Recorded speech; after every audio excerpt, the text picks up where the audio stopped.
This is an interview with Scott Adkins. Many know Scott as an action movie star from the Accident Man, Undisputed, and Ninja series, as well as Ip Man 4 and John Wick 4 and a whole bunch of other films. But he's much more than that.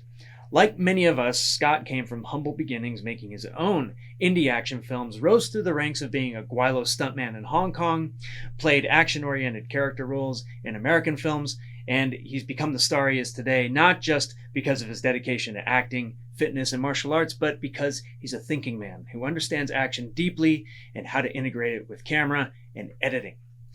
He's also a producer, a writer, and a coach, and I'm very pleased to rank myself as one of his students, not in a martial arts school sense, but in the dojo of new media action design.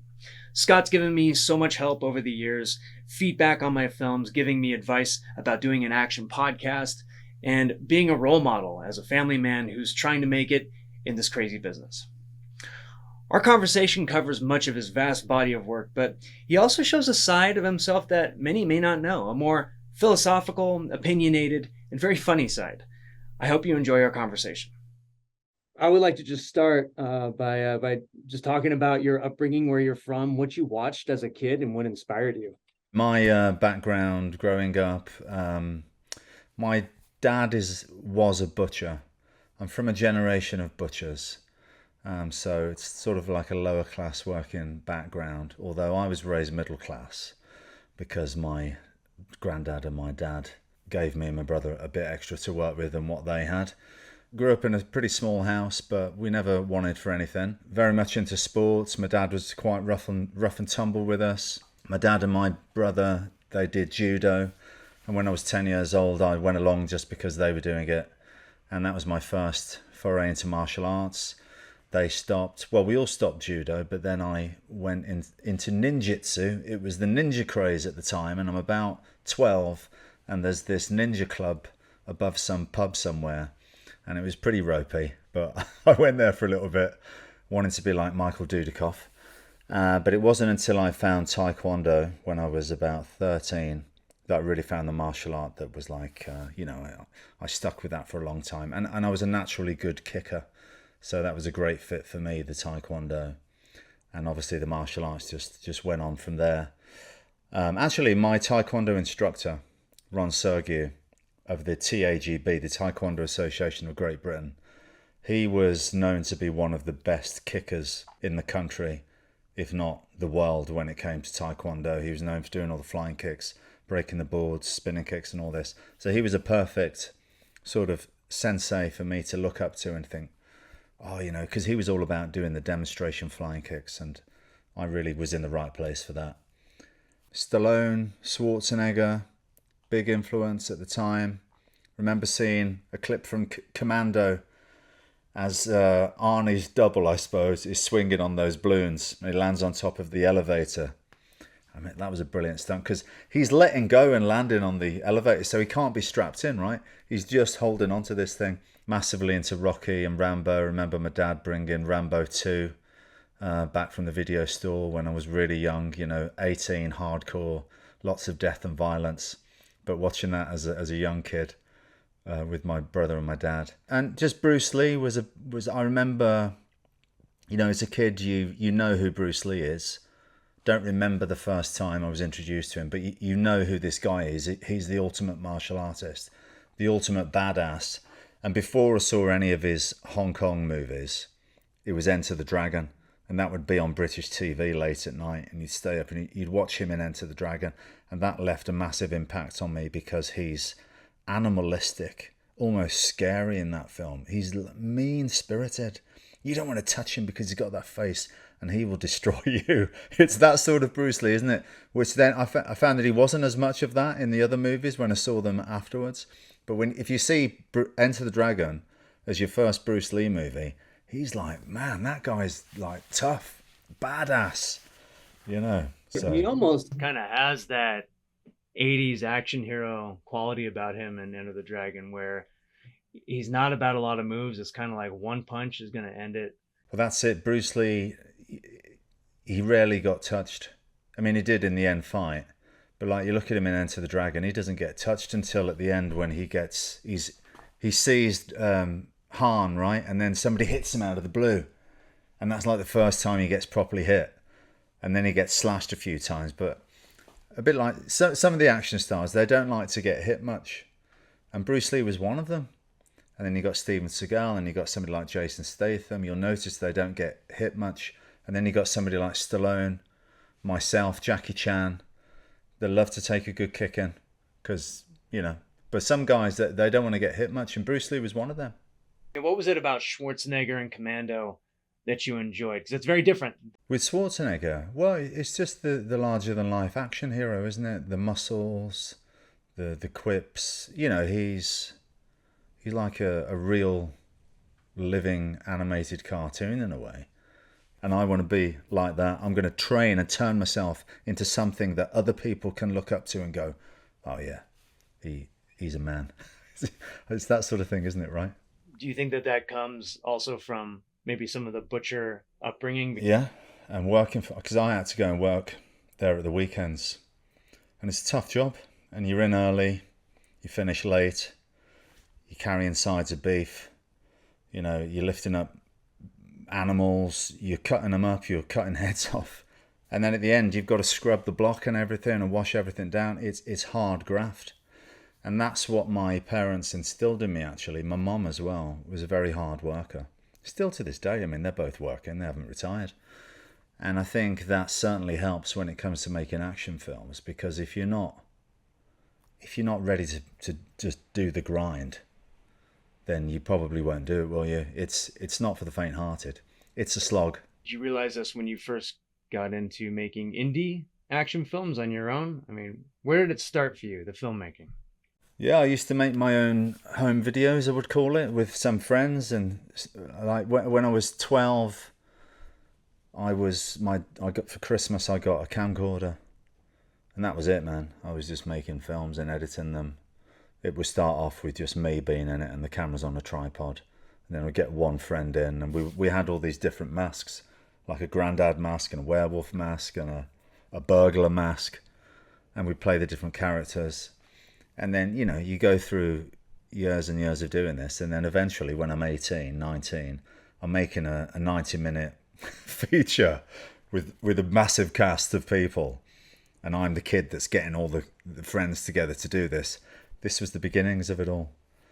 And I would do my little fight scenes. And so you would teach yourself, you know, you would watch a martial arts film and you would try and copy those angles as best as you could with it on a tripod, and not being able to zoom in and do all the tricks that you can do now, and editing between two VCRs and all this stuff, and rip some music and put that in. Did you find that you were catering your martial art training to filmmaking as you were learning it? Yeah, definitely. I mean, I could lie.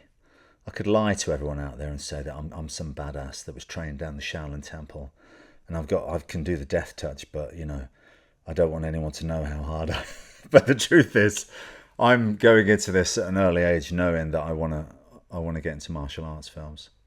So, you know, don't get me wrong, I can handle myself, but I never really thought I'm going to be like a world kickboxing champ. That's why Taekwondo, as soon as I went there, you know, I just loved doing the kicks because it was that exhibition side of things. And, you know, this was before the days of tricking, of course. So you would see like a Yuen move and it'd be like, right, I'm going to try and do that.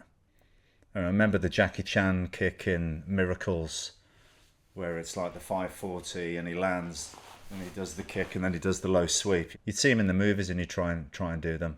Then you saw Operation Scorpio and you're like, whoa, what's going on here? Who is this guy? And then, of course, Tony Jaa. And that was a big thing because you're looking up at Yuen, Jackie Chan, Sammo Hung, Van Damme. These are your idols who you aspire to be like. And somebody like Tony Jaa, that's coming out at the time that I'm trying to break into the movies. So then it's a different thing. It's like, wow, that guy's incredible. But it's a different feeling because I wouldn't say it's like his competition, but it's like he's a colleague that's doing amazing things. And you're like, wow, that's something to really test me now. I've got to level up to that. We go back to these early Hong Kong films like Extreme Challenge, and because you ended up actually getting there. You worked on 2 Jackie movies, at least. Did you find that you were able to actually mesh physically with people when you were fighting with them? Because you're fighting with people who don't speak your language, from a very different martial arts school. You've never met these people in your life until now. What was that like? Yeah, so on Extreme Challenge, I had this fight scene with the one of the main guys in that, and he was a wushu champion, and he's he's got the cudgel, the staff, and I've got the nunchucks, which I'd messed about with a little bit. I learnt some stuff from Stephen Dunway for that, but that was my first experience of a real martial arts film. And I remember thinking, because we were on the raft in the middle of the lake for 2 days straight. There are no chairs, you're in the blazing sun. You just sit down on the raft. And, it's 2 days of hard graft. And I remember thinking to myself, oh, so this is it then, man. This is hard work. I'm loving it, and I'm giving it everything I got. And I'm having this experience, and I'm trying to rise to the challenge. And I'm feeling like I'm succeeding. But of course, you put a lot of pressure on yourself in that situation. And it's the first real movie that I've done. And I'm working with Stephen Dunway, who is, got a lot of experience. And out there, they don't mess about. If something's not right, they tell you straight. They're not there to make you feel good about yourself. It's just like, no, again. And so you can put a lot of pressure on yourself. But I've always done well under pressure physically, when I'm testing myself physically. If you put pressure on me and I'm doing something physical, I'll rise to the challenge. In other areas, like with the acting, for instance, when I had to act, I would easily lose confidence in an audition and fall to pieces. But physically, I always rose to the challenge. And so that's one of the things I discovered about myself on Extreme Challenge, that when the pressure's on, I can handle it. Because it really was, baptism by fire. And I learned a hell of a lot. Were you able to mesh as a Guilo working with Hong Kong guys physically? You could hold your own? Yeah. I mean, obviously I was learning at the time, and also one of the things I remember learning immediately was what felt right as a martial artist in my own head didn't necessarily read that way on the screen. And so you start off and you think, well, I want to do the technique like this because this is the technique and blah, blah, blah, blah. It doesn't matter. What matters is what the screen sees in that frame, right? And you have to adjust for the frame to make it look good for whatever that frame is, or to look more powerful or whatever, to bring it in from close to the lens or make it wider, whatever it is. And that was something that I learnt pretty quick.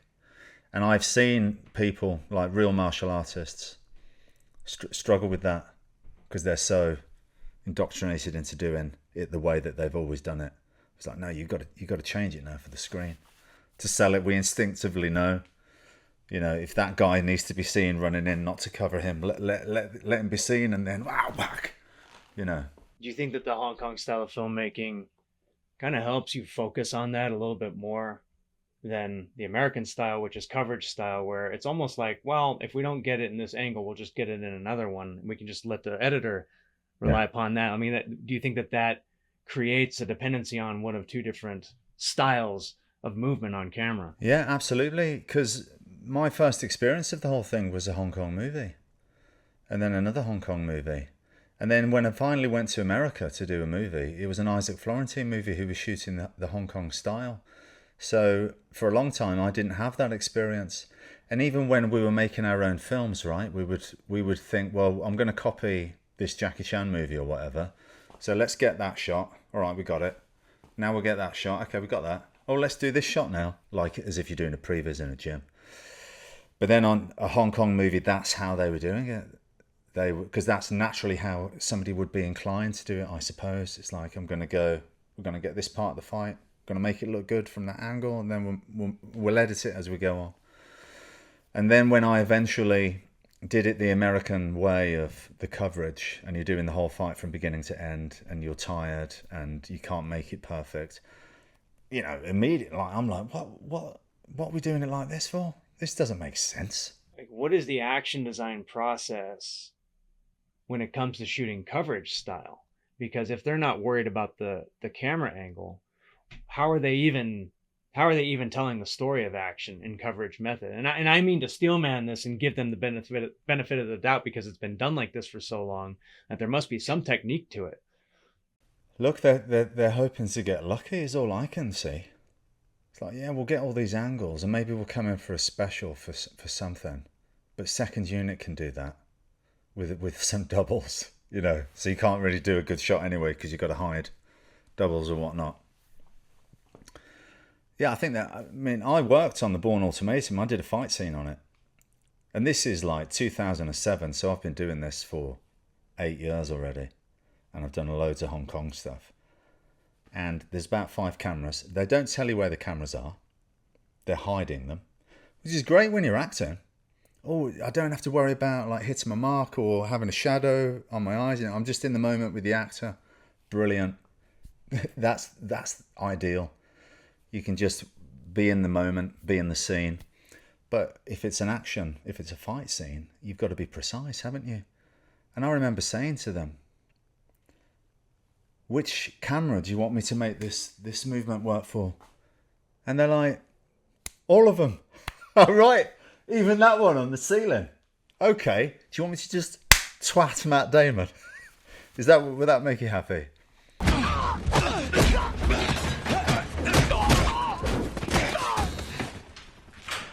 It's almost when I was watching the uncut fight of Shanghai Knights, Donnie Yen's fighting Jackie, and they have a somewhat lengthy fight inside that little tent that they're in at the end.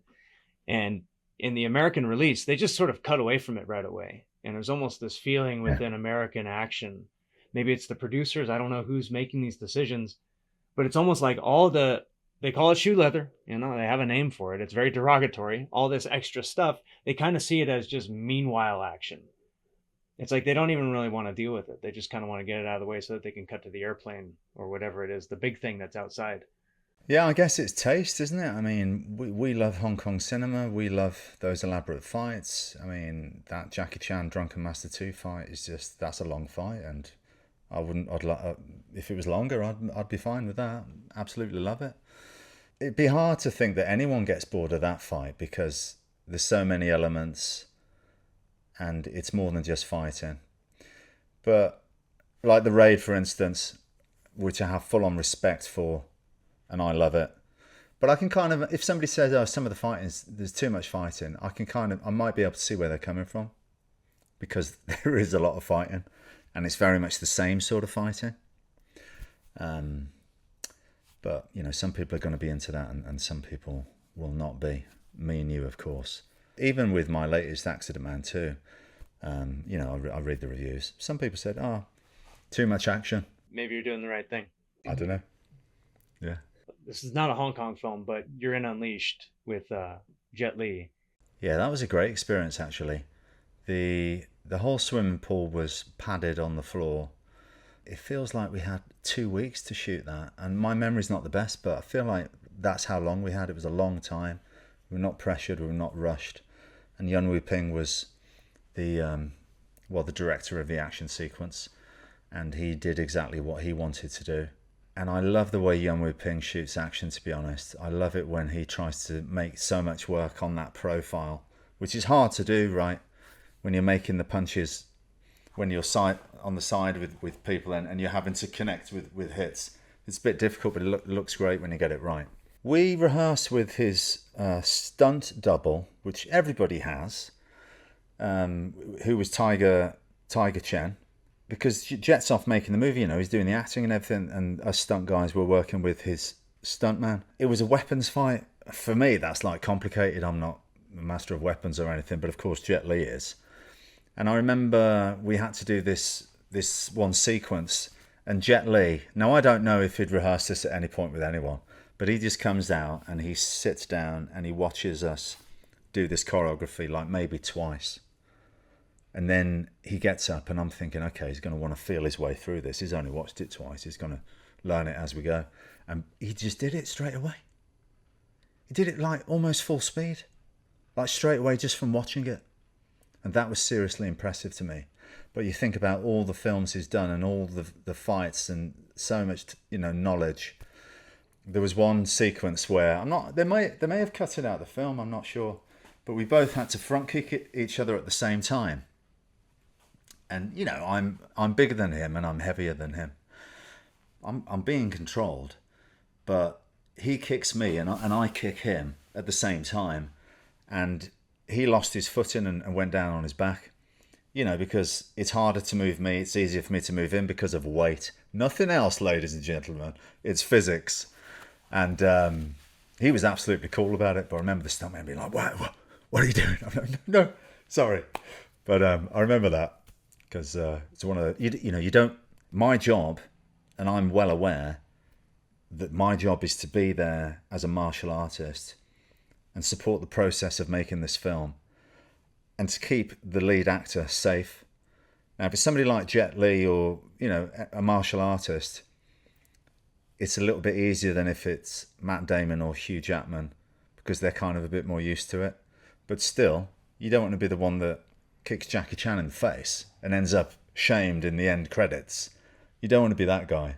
What is it in your head where you're like, I'm going to do this better than everybody else?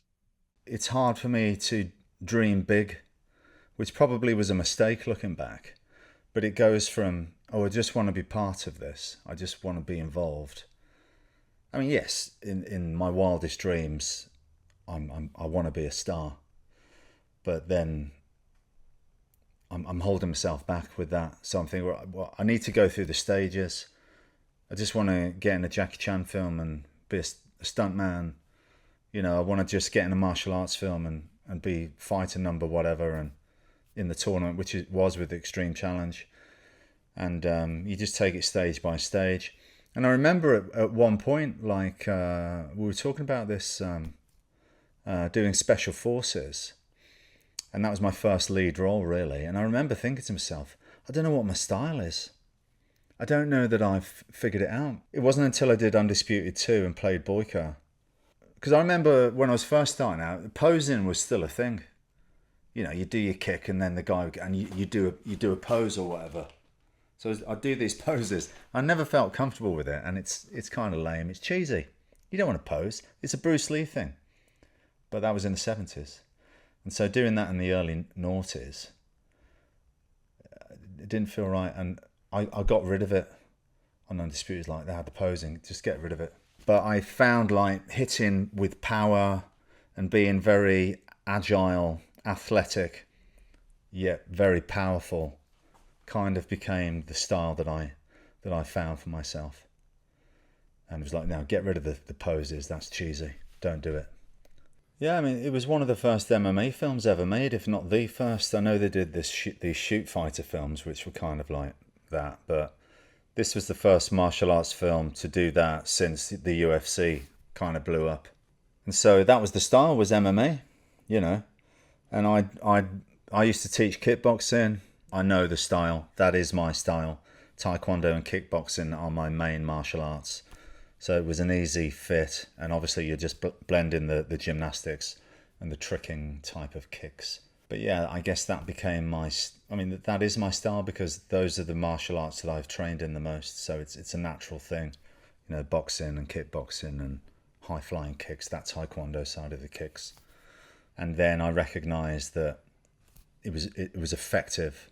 It looked good. Like Special Forces, I'm playing around with trapping and different sort of martial arty type stuff. And then I did Boyka and it was like, no, this feels most comfortable to me. And of course I've done other roles which have required me to look like a different sort of martial artist, like the ninja movies or whatever. Steven Seagal's Aikido, Van Damme's karate. I'm MMA. I'm of that generation. Something I heard about when Donnie Yen was doing Flashpoint, he was trying to find kind of the move that could brand an entire art set, right? So for example, wrestling, the move that sort of embodies wrestling to him was the sprawl. And you can kind of tell because of the way that it's shot. I mean, he probably puts it in like 3 or 4 angles. And that's a very memorable moment for like a move that is, we see it on every college wrestling tournament. Like when you're designing movement, for example, how much of that are you trying to take camera and editing into consideration? For me, the choreography is secondary to where the camera is and how it's shot. It's much more preferable for me to have somebody create a fight and then I'll turn up and it'll be like, okay, I'll work my way through this now and I'm going to adjust it to fit me. It's kind of like my script writing. I'll let somebody else do all the hard work and then I'll come in and I'll just mess with it a bit.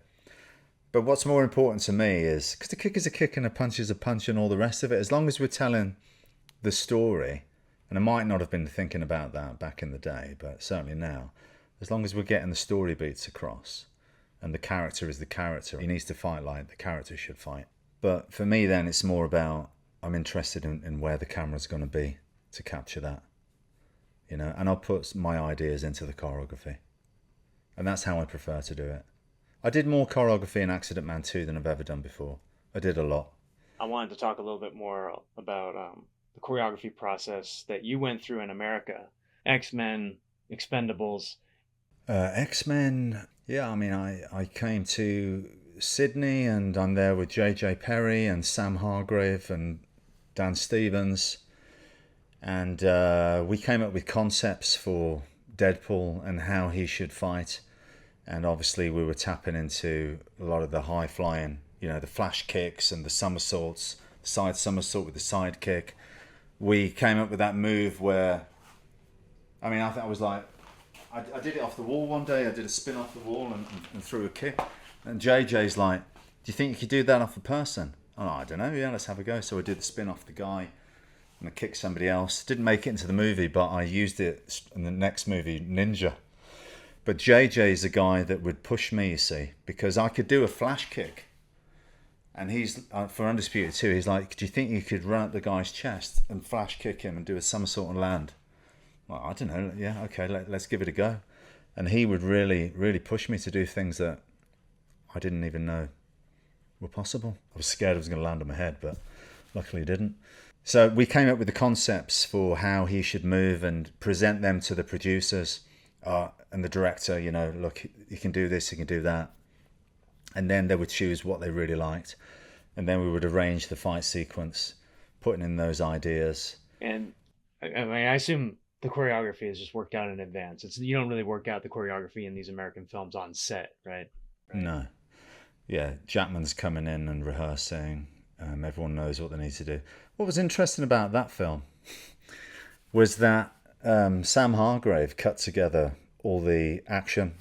He got the footage that we've filmed and he edited it as you know, the stunt department. This is the stunt department's version of the fights. This is how we think they should look. We conceive them. We've had input in where the angles should be for the most part. And now we're going to present to you our cut. And it was great. And it was Hugh Jackman's really brilliant at the fight sequences because he's got that song and dance background. You know, he's got that encyclopedic memory for the movements. He does a fantastic job. And I was like, oh my God, this is really going to blow the roof off. This is going to be something that we haven't seen in a superhero movie before. This is really great. And then they let the editor do their little spin on it, I suppose, and chop it up and make it cutty and you don't see the full movements. And I remember going to the cinema thinking, what's the point? What's the point of all that hard work? Unbelievable. Any idea? Have you heard behind the scenes? Like, if you listen in on conversations where they just prefer that style. They think it's better. Is it because they don't understand it, Scott? I think so, yeah. Understand it. They just want, they don't want anybody to understand it, maybe. Yeah, they like. I remember doing a film with the director and saying, "So, any ideas for what you want the action to be like?" It's like, "Yeah, I want it to be like the Bourne movies." And I was like, whoa, hang on a minute. But some people like that. I don't understand why, but some people do. I think they like the energy of it, right? And they don't realize that they can't see anything, or they're not bothered. But we want to see that kick in all of its beauty land. And the beauty of a fight sequence is when you see that punch at the right angle and it looks like it really connects. And it looks like, oh, you've peeled his cap with that. There's violence within it that's entertaining. The best punch I've ever seen is Hard Target, and Lance Henriksen and the actor, and he puts money in they've just cut the guy's ear off, right, and he's got money in front of his face, and he hits him, and Lance Henriksen could throw a punch, man. But the way they edit it, the way John Woo edits it, and the angle that he uses, and it's one of those John Woo Ping angles where it's really hard, and looks like Lance Henriksen was really close to this guy's face. But that is like one of the most impactful punches I've ever seen. I absolutely love it. And then it goes to slow motion with his blood coming out.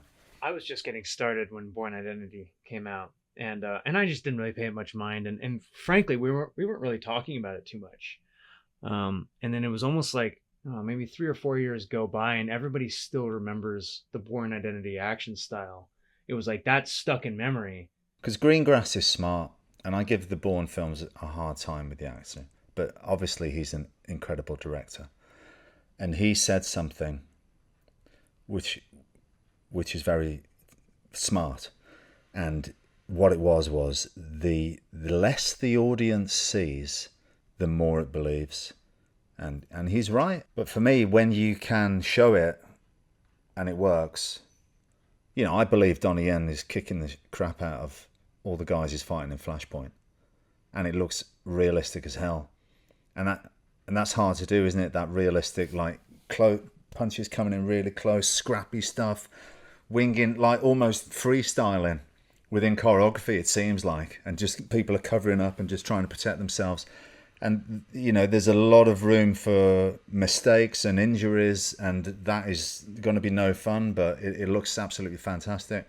You know, there's a reason why some of the fights can look quite staged sometimes, because it's easier to do that. But what you're very good at, Eric, is blocking at the last minute and making it seem like you've just got there barely in time, which is much harder to do. And of course, you're opening yourself up to getting hit and for there being a mistake. It's harder to do. So I really appreciate when I see it. But you just can't see it in the Bourne films because they're shaking the camera. Because they're shaking the camera because it's not working anyway. If they didn't shake the camera, it would look shit. And I was there, and it would. And that's just the way it is. But like with John Wick, for example, they're able to just keep the camera static, wide. Bourne doesn't even really have shaky cam. When you think about that, it's just steady cam, tripods are in like a dolly. But there's just the editing is what's kind of jarring in that film. And yeah, almost like cause effect style action where you show a stab and you have movement and then a guy's got a bleeding hand, you know, and as the audience, yeah, and there is some truth to that where the less you show the audience, the more they believe. And that works really well with comedy too. If you ever watch Takeshi Kitano's comedies or any of his films, his action can be funny because he'll do something and then it'll cut to a guy 10 minutes later holding a bloody handkerchief to his nose, like apologizing. So yeah, that's always like the tough balance with action films is like, well, if I don't show something, I actually can let the audience think a little bit and put some things together in their head. In the Nolan films, the Batman Nolan films, that was telling to me because the fights aren't filmed very well in that. And you can say, well, that's the style. But then you see the Batmobile, and it's all shown very clear with the correct angles, and cars are hitting cars, so you don't have to hide anything. And that's the tell for me. If you had performers doing the fights that could have made it look real for the right angle, you would have done it that way. Yeah, they also had a nonsense Casey fighting method garbage choreography idea behind it. I think probably just looked terrible. Not the best style for Batman, let's be honest. He's covered in Kevlar. Probably he doesn't need to be so defensive. Yeah. At least Zack Snyder got it right. They're my favourite Batman movies, the Nolan ones, but it's like, wow, if he was fighting like he is in the Snyder movies, that would have been perfect, man. And when you're performing, how do you... I always have a struggle with this too, and maybe you can give some insight to other stunt performers out there. How do you balance memorizing a lot of choreo with not telegraphing? I just telegraph. No, you're really good at this. I aspire to be as good at you with this. I can fall prey to the telegraphing sometimes. I need to do better. It's when you're working with. You're too hard on yourself personally, but go ahead, I'll take it. It's when you're with the partner, right? If you're with someone you trust, then you know that they're going to be in the right place for every movement, and they're not going to forget the choreography, and so you can delay things. But if you're working with some people that you're not a bit unsure about, it's kind of hard to get into that flow. If you got 100% trust in each other, and still mistakes will happen, but rarely. If you're working with somebody good, you know when they've forgot to duck. We can tell when we're in unison and we're working together. And then if there's somebody's made a mistake and they're off the choreo, you can you figure it out in that split moment. You are tangoing with people that you don't know. Tony Jaa, Donnie, Keanu. Ip Man was difficult because Donnie's Wing Chun style with the quick barrel punching, and they wanted me to it kind of evolved throughout the film, but they wanted me to be the karate style. So you've got the big movements at one point. And so for me to catch his punches with making a big movement when he's just so fast, that was a bit, that was tricky. And he's obviously really quick. You know, when you're working with someone of that level, Tony Jaa, Kane Kasugi, Marco Zaror, you know, Eco, all the guys, everyone who's anyone in martial arts filmmaking, it's easy. It gets done much quicker. And so, yeah, there've been times when some producers have brought some people to set that don't know what they're doing, and I'm not happy about it. It's like, man, you know, I'm doing all these fights for you in this movie, and you're bringing me guys that don't know what they're doing. And it's making my life much harder. Can't you just pay a little bit extra to get somebody decent? You know, it's that sort of thing. I don't want to be mean about anyone. I'm not saying any names, but that's what happens. And sometimes you get guys that are like, oh, there have been times when there's people that are really inexperienced and they get to come and do a film with Scott Adkins and they're dead happy about it. Oh, this is going to be great. I get to do a film with Scott Adkins. They're not happy about it for long because it becomes a miserable experience because they don't know what they're doing. And after a while, I'm going to lose my temper because, you know, what we're doing here, you don't know how to do it, mate. And you don't want that. You want to be a nice person. But when you're doing so much of this so often, it's kind of difficult because you want to work with people that are good. What advice would you give to those people? And maybe you do give it to them during lunch. I don't know. But if you want, you know, if there's an up and coming Scott Adkins fan out there who says, I would love to work with Scott, but I don't want to be this guy. What do I need to do to get myself there? I don't know, you've got to find a group of people to train with, haven't you? So you can all work together and turn up on the set with some knowledge of what needs to be done. Don't just wing it and think you're going to be okay.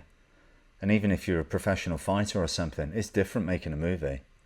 You know, it's screen fighting.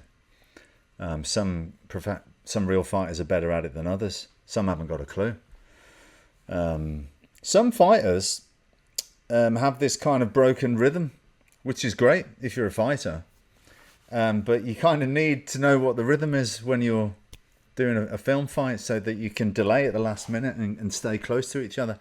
But if I can't understand his rhythm, I'm like, whoa, when's it coming? And you can't get as close, can you? So my advice would be to get together with some friends and do your own little movies and just get better at it. And, look, I mean, making action films is hard, and I can't say I've kept my temper all the time. But I always make sure that when we've done it, I go up and give everyone a hug and say, look, I'm sorry, guys, but, you know, you need to be a bit more experienced, and it's been a long few weeks, so I apologise. Simply, I mean, I could go and make action movies, and I could just do it very badly as well. I mean, is it possible too that a very experienced stuntman and who's done Western shows, who's done, you know, TV Westerns, he's done bar brawls for 15 years, and he says, oh yeah, I'll come and do a Scott movie. Is he up to speed? Like, is he going to be able to do it? Sometimes no. Some of the older generation, I mean, definitely in England, because I'll say it, English stuntmen, they're not that well versed in the fight stuff. I mean, probably there's a new generation that have come up now that it's different, but from my experience, they're just not that great at the fight stuff. More about the cars and the horses and the sword fights, like medieval sword fights and all that malarkey. But the intricate martial arts stuff was hard to come by, to be honest. It's a skill that has grown and grown, and more people can do it. We were talking about this the other day, weren't we?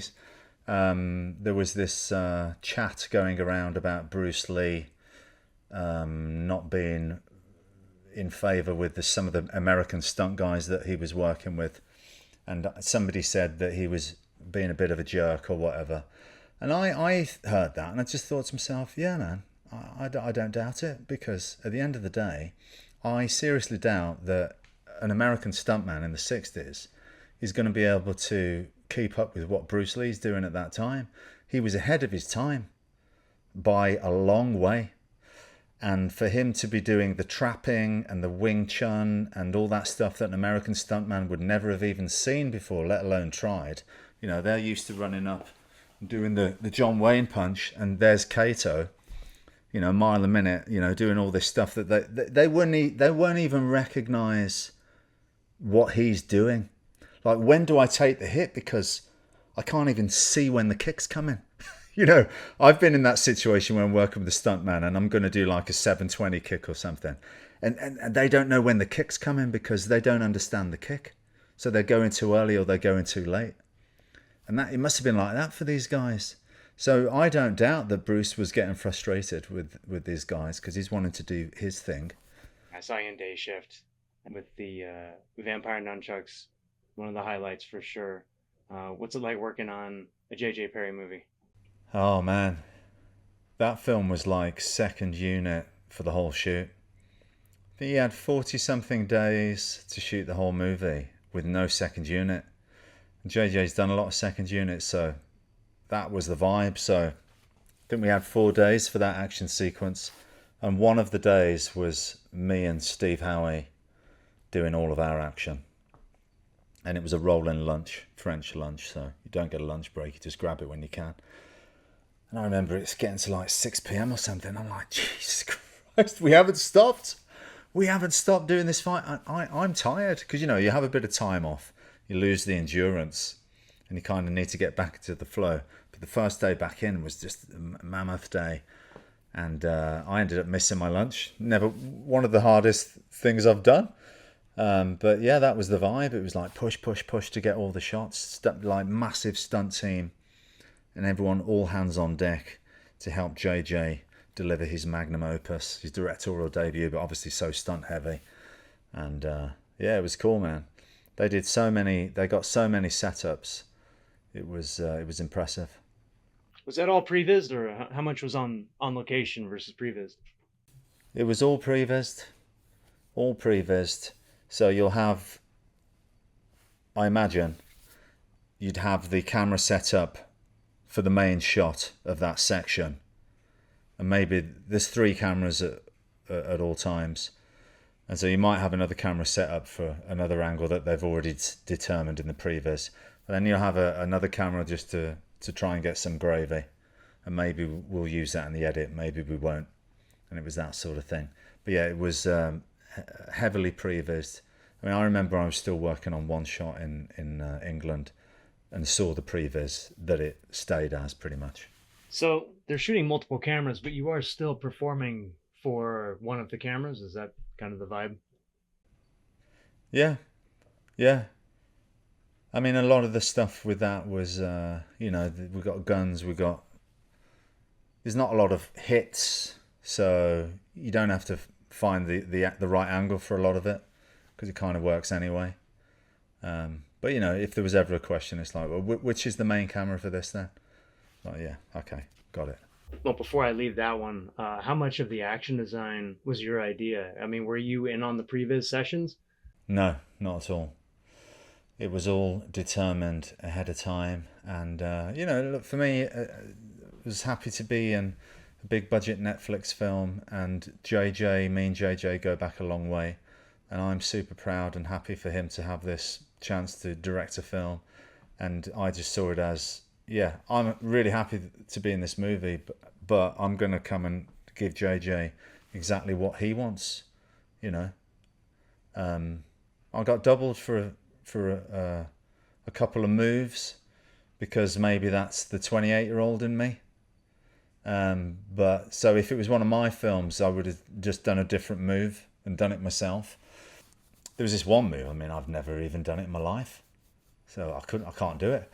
So it's just like, well, if that's the move you want, JJ, if it's your movie, okay, get the young lad to do it. Yeah, I've had conversations like that with producers, and they've said, like, I think we can bring a double in for you when you do your acting. How about that? Yeah. Was it a similar kind of process on Wick 4? Did they previs ahead of time and bring you in, and they know you very well, right? They know your strengths, they know your character. Maybe they're pushing you a little bit. What was that like? Well, surprisingly, I think you'll be surprised to hear this, the action was made up on the day. And not just my stuff, like loads of it. And Reeves is at a level now where he's as good as any other stuntman. So you can literally just get there, make the choreography, and everyone's going to be able to do it. Reeves knows all the judo moves, all the jiu-jitsu, knows that gun inside and out. He's done it loads and loads and loads. So they were able to just turn up, create it there and then.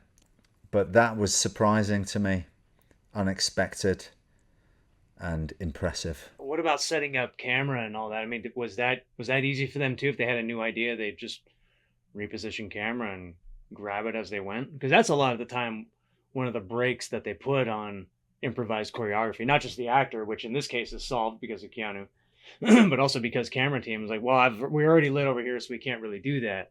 How much restriction was there with that? Yeah, well, lighting, as you can imagine, is a big issue on a John Wick movie because those films look absolutely phenomenal. The set design, the production design, the cinematography. We're talking about Oscar-winning Dan Lauston, right? So coverage is what goes down on a John Wick movie. Coverage goes down because we're talking about wide shots. No like fancy camera work. It's kind of still, and that's the Chad Stahelski style. That's the John Wick style. Because you're painting a picture and everything within it looks beautiful. And that's why you've got the stuntmen and Reeves at a level where they can perform in a wide, like the way Bruce Lee fights were shot. That's what it seems like the style is to me. It's really old school with the choreography, just like very realistic and practical choreography within this beautiful frame. And Reeves and the stunt guys are able to pull it off. But yeah, you would literally flip and do the other side, the whole thing again. It almost feels like a stage play, in that you're designing movement so that it plays stage left, stage right. I mean, this is old school theatrics, and probably more like the Japanese style, Sergio Leone style, where in Jackie Chan style, kind of let the camera sit there and they would design the movement just so that you could leave the camera there. And the choreography as well is not a lot of like face hits and kicks and stuff like that. It's a lot of judo, isn't it? Jiu-jitsu, the gun stuff, it kind of can work from most angles anyway. So Chad's able to just get these really nice frames. Let's talk about Accident Man 2 real quick too. You and Andy Long fight. And and when I saw that, I was like, now Scott is fighting someone who really, really understands the language. He designed the action. The end fight, the action was designed by him. We choreographed it together. He's taking the lead on that. But he decided all the angles, was editing it in his head. And it's got that complete that 80s Hong Kong feel. So I wanted to make like a British Hong Kong movie, but it really came into play in the end there because that's Andy's style. and he loves that, and he doesn't want to do it any other way. When I see you working with someone who just seems to so obviously speak that same language, there's this buttery kind of feel. Maybe it feels that way as you're doing it, but then there are other times too where Avengement, for example, and I love the action in that too. It's not buttery, and I think it's also beautiful. Yeah, well, you got to find what's right for the movie, the style of action that works for the film, right? And if you deviate from that, you're making a mistake. For me, like, Romeo Must Die, Jet Li's first American film, it's a realistic movie, and then he's having this American football match, and he's crouching tiger, hidden dragon on wires. Like, come on, this wasn't the right tone for the movie. It should have, you've got to fit the fight to the tone of the movie. So that's what we did with Avengement, and obviously for Accident Man, it's like over the top film. It's a comedy caper, violent escapade. If you did the fights any other way, it probably wouldn't work. They've got to be over the top. So we have that sort of Brad Allen inspired way of shooting for the majority of the fights, which Harry and George are a big fan of. I would say that they lean into that style, and of course Brad was deeply entrenched in the Hong Kong way of filmmaking, but he came out with that style and pushed that forward with the Matthew Vaughn films that he did. Edgar Wright. I mean, Edgar Wright, Matthew Vaughn. Edgar Wright is like these directors' favourite director anyway, so that was perfect way to go. But yeah, the 80s Hong Kong, and it's full on 80s, isn't it? I mean, he would have had the 80s sound effects in there if he could. Oh yeah, I'm aware. But what I would love to do, and what I haven't done, is that comedy kung fu thing that you've done so much of, and that that real 80s Hong Kong vibe with the fun, with the comedy. I'd like to do that. Haven't done that yet. That'd be fun. Yeah, it would definitely have to fit the tone, like what you're saying. It would have to be. Yeah. You'd almost have to do like we've been talking about this. I think about like Jacques Tati, his French films, or there's a certain way that you are allowed to move when the subject material is such, and that when the subject material goes into this direction, you're not really even allowed to move in a fun way anymore. Yeah, it's important to know the tone, isn't it? Any advice for filmmakers making action films? Don't be afraid. Like, if you're directing a movie and you want the action to look good and you don't necessarily understand the action, don't be afraid to bring in someone as a second unit director that really understands how to shoot it. I mean, we're talking about Kingsman and the Kick-Ass movies. Yeah, it's Brad Allen's work there, and Matthew Vaughn is clever enough to let him do his thing.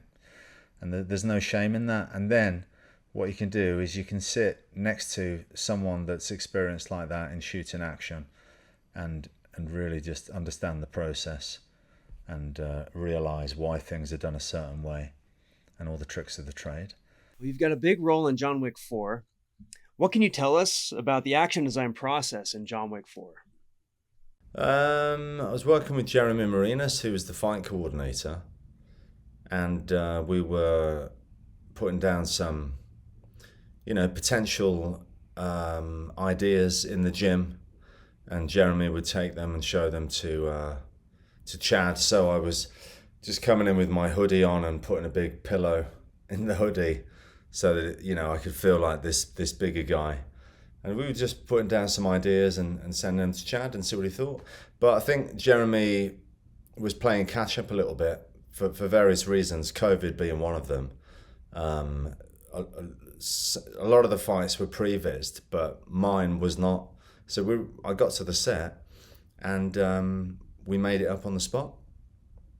And Keanu is good enough to be able to do that as well, So everyone's just well-trained enough that we could do it Hong Kong style, which, was very surprising to me because you think of 8711 and you think of the king of the pre-vises, right? And which skills were you leaning on when you were designing the movement style of your character? What I like about the John Wick films is that even though it's a comic book. Well, it's like a graphic novel come to life, isn't it? An anime. It's become that anyway. So it's pretty over the top in many ways. It's very stylistic, but the action is still grounded. So all the martial arts are reality based, and it's stuff that is applicable for real, you know, not jumping around on wires, not doing somersaults and all this stuff. So it was important that we don't, you know, even though I'm wearing this fat suit, we didn't want to be like flying through the air like gravity didn't exist or anything like that. We wanted to sell the weight of this guy, that he does actually weigh as much as you would think. And so for me, it was important to, you know, find a style that showed that he was a bigger dude. So anything too fancy probably would have given away the fact that the fat suit doesn't weigh as much as a fat man. We wanted him to really look like he was, you know, I don't know, 25 stone or whatever he would be. And what was it like performing in that fat suit that you were wearing? Well, it's one of those things where you put it on at the beginning of the day and you think, oh, that's all right, it's not so bad. And then you get to the end of the day and you're like, oh, because you're wearing it with braces. It's basically, the weight is on these braces. So it's pulling down on your shoulders, and then you're feeling it in the spine and the lower back. So you get to the end of the day. And also this whole thing that's round here, it's kind of hard to turn your head. And yeah, once we were in the rain machine and everything, you know, it started to suck. But the good thing was about the rain machine was that, I mean, it's summertime in Germany, so it's not that hot, but it's hot enough. And I was in this cooling suit. So I've got this thing that comes out my butt, but it plugs into this bucket of ice cold water, and it shoots the ice cold water around your body. But it looks like you got a colostomy bag. But once I was under the rain in the wet, at least I wasn't as hot. So since you were prevising with just a pillow on your stomach, was it any different than when you put the suit on and it actually came time to shoot the action? Well, there was a big difference because I only had the pillow on my stomach, but actually it was very easy to move in. I had the flexibility. I could kick and whatnot. It was just the extra weight. But yeah, I wanted to sell the weight anyway. But just, if the character was too agile or too fast, that seemed to give the game away. So you got to sell that it's a bit more laborious. And we sort of did a Tyson sort of fighting style, to be honest. What did you draw from the character, and then how did you apply this to his movement style? His fighting style was like just a kickboxer. That's what he is. He's a German kickboxer with gold teeth. That felt right, to be like Tyson. Was there anything in the script about the movement style, or was that just something that you guys came up with? That's just what felt right. That's just what we figured, oh yeah, this feels right. You know, throw some Tyson, like, body shots, and then kicks. You know, at first I didn't even recognize you. Yeah, where's Scott? Oh, damn, he must just be he's some useless henchman or something. He's not going to have a big part in this. When I rewound it and I watched it again, I thought, wow, this is like a Robert De Niro moment for Scott. Yeah, no, that's cool. Because originally the way Chad explained it to me, and, you know, I've been doing interviews about it and talking about it, so whatever he wanted has been completely blown out of the water. But originally he was like, remember when he watched Enter the Dragon and he saw Sammo Hung, and then he started doing backflips, and you were like, whoa, didn't expect that guy to start doing that. That was the initial concept of the character. So people that are the general public and won't be listening to these podcasts and whatnot, that aren't really heavily into this sort of thing, will hopefully be watching the movie. There'll be this character, and then he starts doing this stuff, and maybe you don't expect it, and that'll be part of the fun. And then for people that know who I am, I guess part of the fun is just knowing that it's me in there and what probably is going to come. So how much time went into shooting your action scene? It was about a week, but to properly fighting, a couple of nights, I'd say. Well, congratulations, man. It's an awesome part. I did enjoy playing Kalia. I did enjoy it. I based the voice on Ronald Lacey's, the guy from Raiders of the Lost Ark, actually. Yes, Fraulein. what shall we talk about? That was the voice that I adapted for Killer. I listened to all these German, like authentic German actors, but I just kept coming back to that guy. It's funny how it works, isn't it? Even though he's an English actor, but his voice just felt like it was going to work. Did you do any extra research for the character? Well, Chad told me when I was doing the JJ film that I had the part, and he's like, I want him to do card tricks, card flourishes, get working on it. So I'm like, okay. I was in LA and I went to see a magician and just started trying to learn stuff, and then I went back home to England, got a magician to come around the house. He actually showed me that one that we used. And then there was a lot of stuff that I learned that we didn't use. It was more about the dealing of the cards and spreading the cards out and flipping them. And so I had a magician teaching me in Berlin as well. The hardest part actually was when you throw the cards along the table, and just to get them to slide in a nice way and not run off the side. But that one, bang, got that every time. I was well rehearsed on that one. And just a pleasure to work with Chad. He's a smart guy. To see the way, he lets Dan Louston light that stuff like to the best of his ability. I mean, I think if you're going to win an Oscar for cinematography, win it for John Wick. Win it for John Wick. It is absolutely spectacular, especially in this film. And the production design as well.